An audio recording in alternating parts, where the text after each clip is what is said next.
Welcome friends. এই ভিডিওতে আমি মূলত মাধ্যমিক 2020 মার্কস জমা দেয়া এবং ফল প্রকাশ এই সংক্রান্ত বিষয়ে ডিসকাস করব।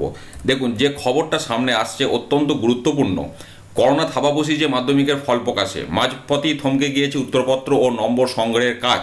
এবার লকডাউনের মধ্যেই দ্রুত ফল প্রকাশের লক্ষ্যে প্রধান পরীক্ষকদের কাছ থেকে নম্বর সংগ্রহের প্রক্রিয়া শুরু করল মধ্যশিক্ষা পর্ষদ সূত্রে জানা গেছে, রাজ্যে যেসব জেলা গ্রিন জোনের আওতায় রয়েছে সেখানে নম্বর সংগ্রহের কাজ গতকাল থেকে শুরু হয়েছে। আলিপুরদুয়ার, কোচবিহার, উত্তর ও দক্ষিণ দিনাজপুর এই 4 জেলা থেকে প্রায় 80% নম্বর ইতিমধ্যেই সংগ্রহ করা হয়ে গেছে বলে জানা গেছে। লকডাউনের আগে প্রথম ভাগের উত্তরপত্র প্রধান পরীক্ষকদের কাছে জমা পড়লেও দ্বিতীয় ভাগের উত্তরপত্র পড়েছিল পরীক্ষকদের কাছেই। এমনকি দুটি ভাগেরই নম্বর প্রধান পরীক্ষকরা পর্ষদের কাছে জমা করতে পারেননি। যেসব জেলায় লকডাউনের নিয়ম কিছুটা শিথিল হয়েছে সেখানকার প্রধান পরীক্ষকদের কাছ থেকে বিভিন্ন বিষয়ের উত্তরপত্র ও নম্বর সংগ্রহের কাজ শুরু করলো পর্ষদ। জানা গেছে ওই 4টি জেলা থেকে প্রায় 80% সংখ্যার বিচারে প্রায় 6 লক্ষ নম্বর জমা পড়েছে পর্ষদে। সূত্রের খবর, আলিপুরদুয়ার, কোচবিহার, উত্তর ও দক্ষিণ দিনাজপুরের জেলা শাসকদের সঙ্গে কথা বলেই উত্তরপত্র ও নম্বর সংগ্রহের প্রস্তুতি নিয়েছে পর্ষদ। সেই মতো জেলাগুলির মধ্যে নির্দিষ্ট কিছু জায়গায় গাড়ি পাঠিয়ে সংগ্রহের কাজ করা হয়েছে।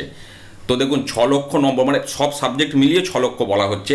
আচ্ছা, অরেঞ্জ এবং রেড জোনের বিষয়টাও রয়েছে। আরেকটু খবর, মধ্যশিক্ষা পর্ষদ সূত্রে খবর, এরপরে দক্ষিণবঙ্গের কয়েকটি জেলার প্রধান পরীক্ষকদের কাছ থেকে উত্তরপত্র ও নম্বর সংগ্রহের কাজ শুরু করা হবে।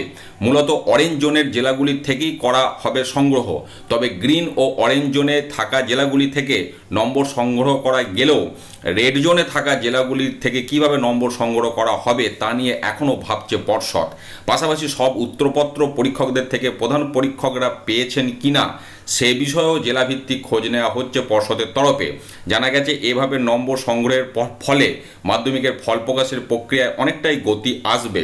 তবে কবে নাগাদ মাধ্যমিকের ফল প্রকাশ সম্ভব হবে তার উত্তর এখনও অধরা। এর উত্তর এখন দেওয়া কখনোই সম্ভব নয়। এবার আপনারা অনেকেই একটা জিনিস জানতে চাইছেন যে হেড এক্সামিনার ফোন করে আপনাদেরকে মার্কস জমা দিতে বলছে। এখন দেখুন, এই বিষয়টা সম্পূর্ণ মৌখিক বিষয়, আমি বারবার আপনাদের বলেছি এবং আজকেও যে খবরটা আপনাদের সাথে শেয়ার করলাম এরও কিন্তু কোনো নোটিশ ওয়েবসাইটে কিন্তু এখনও দেয়নি। তো এখন এইভাবে যতটা কাজ গুটিয়ে ফেলা যায় সেটা মধ্যশিক্ষা পর্ষদ অবশ্যই চাইছে এবং সেটা দরকারও আছে। তবে ফল প্রকাশে যথেষ্ট বিলম্ব হবে এবং কবে নাগাদ ফল প্রকাশ হবে এ তথ্য এখনও কেউ বলতে পারবে না। পাশাপাশি রেড জোনের বিষয়টাও দেখলেন। তো এখন হেড এক্সামিনারদের কাছ থেকে মধ্যশিক্ষা পর্ষদ নম্বরটা কালেক্ট করছে, যেটা ফার্স্ট পার্টে জমা পড়েছিল, ফার্স্ট লট যেটা জমা পড়েছিল। দ্বিতীয় লট এখনও হেড এক্সামিনারদের কাছেই জমা পড়েনি। অনেক জায়গায় ফোন করে ডাকা হচ্ছে, এটা আপনারা বলছেন এবং যার ব্যাপারে আপনাদের অসুবিধাও হচ্ছে। এখন এই বিষয়টা তো আনঅফিসিয়ালি কিছু বলা আমার পক্ষে সম্ভব নয়। অফিসিয়ালি বিজ্ঞপ্তি পাবলিশ হলে সেটা অবশ্যই আপনাদের সাথে আমি শেয়ার করব।